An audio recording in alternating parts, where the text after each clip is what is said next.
Hello, this is the RPG Crawler, and welcome to another Indie Game Friday, the series where I take a look at independently developed role-playing games. This is Dungeon Crawl Month, and that means this week we'll take a look at another dungeon crawler, The Fall of the Dungeon Guardians. Man, what is it with these dungeon crawlers having long-ass names? Oh well, this time it's certainly a fitting one, as you'll soon see. Fall of the Dungeon Guardians was released on Steam on November 6th, 2015, developed and published by Mana Games, and as this recording is priced at $19.99 US. There are a number of difficulty options, like more than I'm used to seeing, so I'm sure that this game will provide a broad range of challenge for any skill level. The premise of the game is that you are a newly hired dungeon guardian and descend into a subterranean complex where prisoners are stored. An actual, for real dungeon. Wow. Okay. Third entry into the Dungeon Crawler month, and we finally get one that takes place entirely in a dungeon, and not only a dungeon, but a historical dungeon where you actually keep prisoners. Yes, there's monsters and puzzles and shit later on, but at least the start is good. The intro sequence is fairly humorous if you follow it through, and you create your first character on the descent, as well as watch the credits. You can skip it at any time, though I recommend you go through it at least once. When you reach the bottom, you can create the rest of your party, or just take the default, which fills in slots around your main character based on the role you picked. Once you've reached your quarters, you sleep the night, only to be awakened by the warden, who basically tells you that there's been a riot. You slept through it, and congratulations, you've been promoted to the poor sap that has to go and find these escaped prisoners. He then hauls ass out of there, leaving you to your new job. Fortunately, he gets his due quite soon. Graphically, the game is very nice. With the world rendered in full 3D, the graphic fidelity is comparable to the Legend of Grimrock series, rather than the hand-drawn art we've seen thus far this month. There are a number of graphic settings to choose from, however, so hopefully even those with lower-end machines can still enjoy it. What 2D illustrations there are pretty nice and are typical fantasy fare. The music isn't half bad, and the purchase seems to come with a DLC original soundtrack for when you just want to listen to the dungeon crawly style music by itself. Sound effects are, well, I gotta admit, they're a little bit annoying at times, but they're not terrible. So you should be able to bear through them, just considering how neat the rest of the game is. Exploration is on the classic grid-based pattern we've seen thus far this month, except that combat and exploration are both done in real time. In this, Fall of the Dungeon Guardian seems much closer to the Legend of Grimrock / Eye of the Beholder type game, rather than the turn-based Might and Magic style stuff we've seen thus far. There is a free look system which allows you to move the camera about and around the square that you're actually in order to pick up awkwardly positioned objects or view things from different angles. Again, much like the Legend of Grimrock. The combat is where this game really departs from the other games, especially, even within the same genre. It is real-time based, so it's similar to Legend of Grimrock in that regard, but the way it's balanced has more in common with a classic MMORPG. It is very much balanced towards a tank plus healer plus 2 damage dealer style concept, and while this is recommended in many 4-party member dungeon crawlers, it's actually pretty critical in this one. Characters get certain abilities as they level up, which function on cooldowns, again, like an MMO. For the most part, you engage with auto attack and supplement the auto attack damage with these special abilities, making sure your tank keeps the aggro while constantly healing the tank. You can queue up to 3 abilities per character, which can be useful for those who dislike pausing every few seconds, even in a normal fight.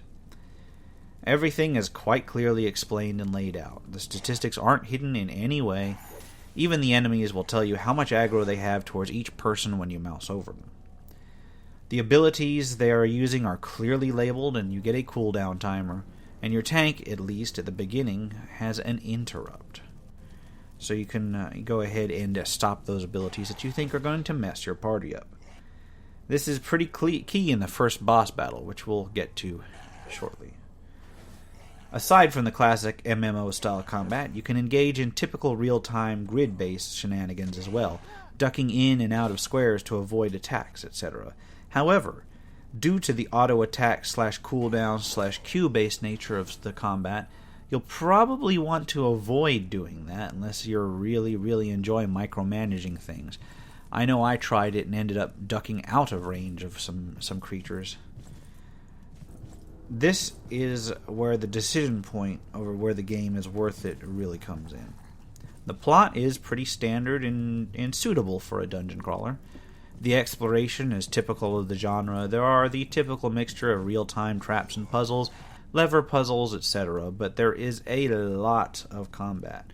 So if you do not like the concept presented so far of the MMO-based combat, you'll probably be better served giving this one a pass for any number of other similar games. However, if you do like it, or at least you can find it bearable, then the fall of the dungeon crawlers will have a lot to offer to satisfy your dungeon crawling craving. Man, that name keeps tripping me up. Leveling up kind of indicates the whole MMO basis for combat too, because you get talent trees, just like, well, if you've played it, it's immediately obvious. Each of the 4 classes has 3 talent trees, which can be taken in various measures to customize your build. This even means that certain characters can start with one role, then switch to blend in another over time. So if you find your tank is just totally breezing through enemies, you can mix in a little more offense over time. There's a variety of equipment and potions that you can pick up, and their stats are all spelled out for you immediately, so there's no worrying about whether one is an upgrade or not. It outlines it for you in the mouse over, just highlighting things in green or red depending on whether they're a bonus or a penalty. I'm not sure if this changes on higher difficulty levels, but it's a far cry from some of the harder core games I'm used to that require you to work out their damage and other stats, through the whole trial and error thing. Instead, it lets you concentrate directly on the stat juggling, which can be fun in and of itself. Likewise, there's no need for food, water, that sort of thing, so you don't have to worry about that kind of micromanaging either. The first boss really does show off the ups and downs of the combat system itself. It's very much the first time you'll have to actually pay attention to what abilities it's using, as well as your own positioning. I found it moderately difficult, but managed to beat it within the first go. In this fight, you really do have to interrupt certain abilities, move around, and the in-game tutorial dialogue will explain the strategy for you, helpfully. It's a good warm-up for harder enemies that you'll have to later figure out on your own. One thing I should touch on before we finish is that there is an in-game level editor, so much like Legends of Grimrock, you can make your own levels and then provide them on the Steam Workshop. This editor itself looks a little bit clunky, and I tried it out. I wouldn't like to use it for a long time, but it is usable overall, so if you're very dedicated to it, you can crank a level out. There's definitely going to be some replay value added by the user-created levels. Overall, this game's a little bit of an odd duck. It's just on the cusp of being more 3D action game than grid-based dungeon crawler due to the design choices in the combat. Still, if you do enjoy a first-person dungeon crawler that's actually, set in a dungeon, then give this one a look, especially if the combat system doesn't totally turn it off for you. I personally think it might have been a little pricey for the experience, but you can catch it during a sale, or, if you've got a bigger entertainment budget than I am, then it's probably worth it. For now, this has been the RPG Crawler. As always, I'll put links to the game in the description below. If you've enjoyed this, please leave a like, comment if you have any feedback, and subscribe for more RPG content. Until next time, take care and goodbye.